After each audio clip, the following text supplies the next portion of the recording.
Alright, Shalom, Akim, just brother, but welcome back to another one through the Spirit and Power of Hashem Shai. First and foremost, I take all praise, honor, glory, be unto the Father and the Son. Okay, Yahweh by Hashem Shai. Okay, double line cells and apostles of the millstone, who rule in the time of this truth. And a sincere salutation unto the brethren, pushing this word through truth and sincerity is the life and to do so. Alright, I'm the brother, but welcome back to another one. And today, man, we're going into the topic of the times to come. Okay, the times to come. Okay, so all in all, that includes prophecy. Okay, as we know, that includes prophecy, and not only that. Okay, World War III. Okay, famine, pestilence, death, and just basically the destruction from the Almighty. Okay, from the Heavenly Father. Okay, all right. But today, man, that's going to be the topic. Okay, the times to come, and you know, I just wanted to touch upon a certain topic for that reason because. All right, because the book of Esdras talks about this as well. The 15th, I think it's second Esdras, if I'm not mistaken. Let me see if I can grab this real quick.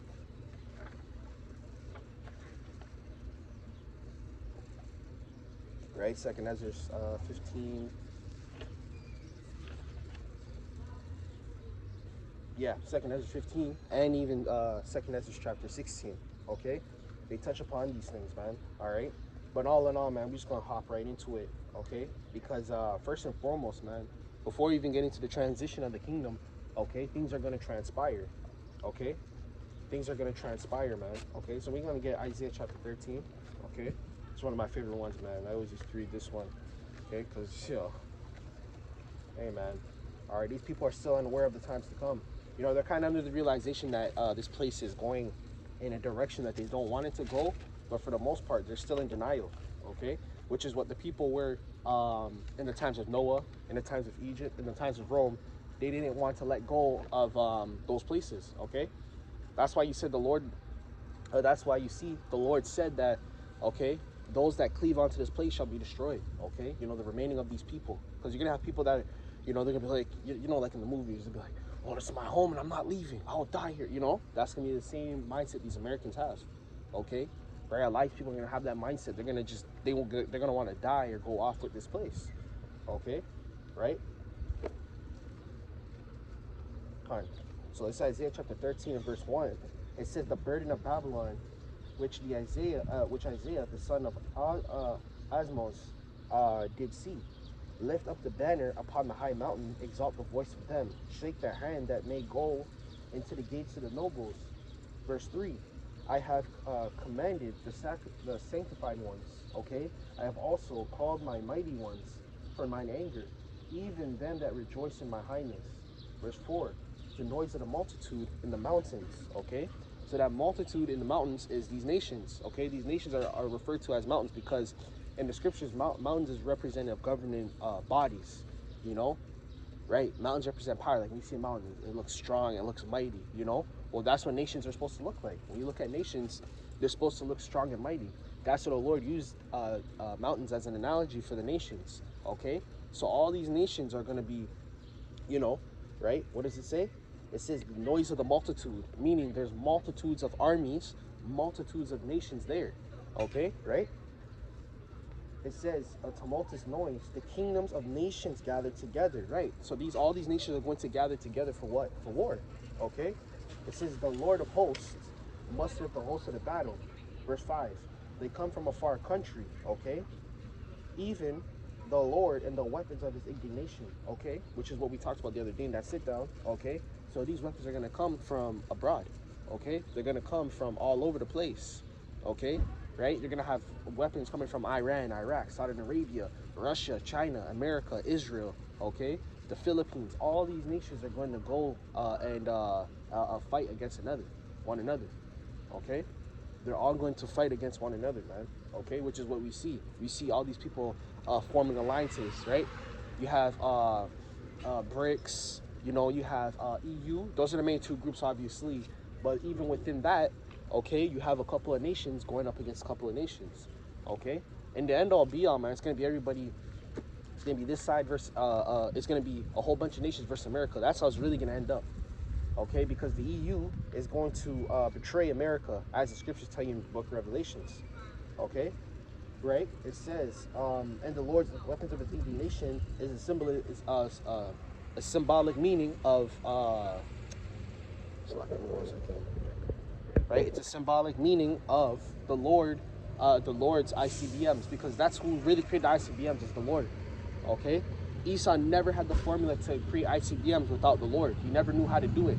Okay, which in order to make a bomb, any sort of bomb, small or big, you need to know how to split an atom. It's all a chemical, what Esau likes to call a chemical reaction, but really what you're doing is you're splitting an atom, okay, which causes a reaction, okay, right? Verse 6, it says, "Howl ye, for the day of the Lord is at hand. It shall come as a destruction from the Almighty." Verse 7, "Therefore all the hands shall be faint, every man's heart shall melt." Okay? And the reason why everyone's heart is going to melt and be faint is because they're going to go to war. Everyone's going to be tired. They're going to be scared. They're going to be in distress. Okay? That's the future of America. Okay? And the reason why I wanted to specifically touch upon this topic is because what's coming just now is a military draft. We've been telling you guys this for years. Obama did the same thing. He passed like a bill. I don't know if it was significant as this one, but I remember him passing a bill that it allowed, right? It allowed America to draft people. Okay, I think it was draft men at that time, but now they can draft women and men. Okay, you guys need to see the signs, man. Why the hell would they pass a bill to draft y'all? You should know what comes next. You should know what comes next. Okay, and that is war. All right. You see, and again, that's what we're trying to tell you. In the back of these people's mind, they think this place is okay, but deep down, they know that something's wrong. All right, they're in denial. That's why I keep trying to tell you, they're in denial. Okay, we're not in no denial. We see what's going on. We pay attention to the signs and the times. Okay, we're the watchmen, man. Okay, it says, verse 8, "And they shall be afraid. Pangs and sorrow shall take a hold of them, and they shall be in pain as a woman that travaileth." Okay, so that means, right, they're gonna get ready to be in pain, just like in war. People die, people get their limbs blown off, all these things. I hate to be so what's the word I'm looking for? Specific, okay? But that's what happens, man, and that's what's gonna happen. A lot of you are gonna get drafted, men and women, okay? Because we've been telling you guys for a long time, men and women are gonna get drafted, and a lot of you aren't gonna come back, okay? Not only are they just gonna draft the main public, they're gonna draft a lot of prisoners too, okay? Because a lot of those prisoners are already murderers anyways, okay? A lot of them have gun charges, they're already just a rebel type of spirit. They want that in their army. They want those type of people to go and fight for them. All right, and we already know what happens if you decline a military draft. You either go in jail, you can be killed, okay, prosecuted, all these things, okay, right? You can be tortured. You know, they can just hold you. You know, you don't even have to, which is not a crime, but they're gonna hold you for a crime. Okay, they just pass these bills and all this shit. Okay, because it's not a law to not, you know, you don't have to go to a draft. You know, there's other countries. I believe it's North or South. I think it's North Korea. You have a mandatory military service at 18. You have to serve, I believe, for a year. Okay, you have to serve for a year.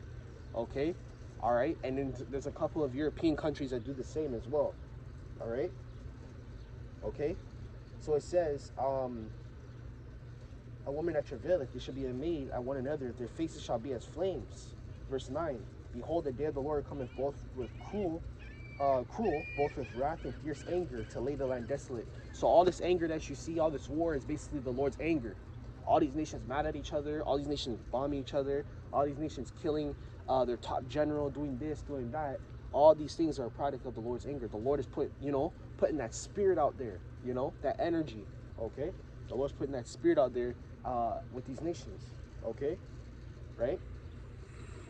It says, desolate, and he shall destroy the sinners thereof out of it. So the Lord is going to destroy the sinners, aka his people. The two-thirds of the Lord's people is going to be destroyed, okay? All right, the 2/3 of you so-called Negroes, Latinos, Natives, Seminole Indians. That elect number is very, very small, man, okay? The majority of the Israelites are going to die, okay? And I believe the number, around 30%, 30-something% of Israelites are going to be saved, okay? And then the rest is about 66%. Okay, you're gonna perish, man. You're gonna die here. Okay. All right.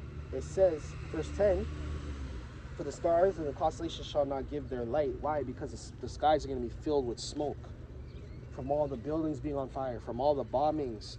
Okay. Again, just like in the movies. Go watch those movies when, you know, a country invades another, or, you know, there's war.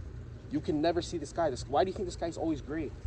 Okay, in the battlefield, the sky is always gray. For what reason? Because, okay, there's war. Okay, the reason is there is, okay, because there's war. The Lord's telling you right here, it's gonna be so dark outside from all the smoke, the vapors of smoke and ash. There's gonna be ash in the air. Okay, all right, you're not gonna be able to see those things. Okay, right? It says the sun shall be darkened and is going forth, and the moon shall not cause her light to shine. So the moon, you're not gonna, even the moon can light up the whole night, man. You know, if you're in a forest, you can literally see the moon's really, really bright as well. So none of that is gonna, you're not gonna see no stars. You know, you're not gonna see a shooting star. You're not gonna see the sun, the moon, none of those things, man. Okay. So if you couldn't see those things, and they're so bright, and you know they're light sources from millions of, like you say they're millions and millions of miles away. Okay. What makes you think your average street light's gonna show a light? Okay, the light in your house is going to show light. None of those things are going to show light. Okay? Right? It says, and I will punish the world for their evil and the wicked for their iniquity, and I will cause the anger of the proud to cease. I will lay low the haughtiness of the terrible. Verse 12, and I will make a man more precious than fine gold, which is the elect man. Okay? The men that are standing at the four corners of the earth, preaching and teaching, okay, and warning you from the times to come. Okay? Right? It says, even the man, then the golden wedge of Ophir. Okay? Verse 13, and I will shake the heavens, which is the earth. The Lord's going to shake the heavens as in the earth. Right? Because there's many kingdoms on earth. Okay? There's not just one kingdom. There's not just 2 kingdoms, 3 kingdoms. Okay? Because this is not the only one ruling on earth. You have multiple superpowers. You have China. You have Russia. Okay, you have little nations that have joined forces with other nations to make them a more stronger power. You have America, you have France, you have Spain, you have Portugal, you have all these nations that are superpowers. They have militaries, they have tanks, guns, ammunition, and most importantly, they have ICBM nuclear missiles, man. A lot of these nations have been supplied that, even the mini ones, okay, without the public knowledge, they have been supplied with that, okay, for these times that they're getting ready to come.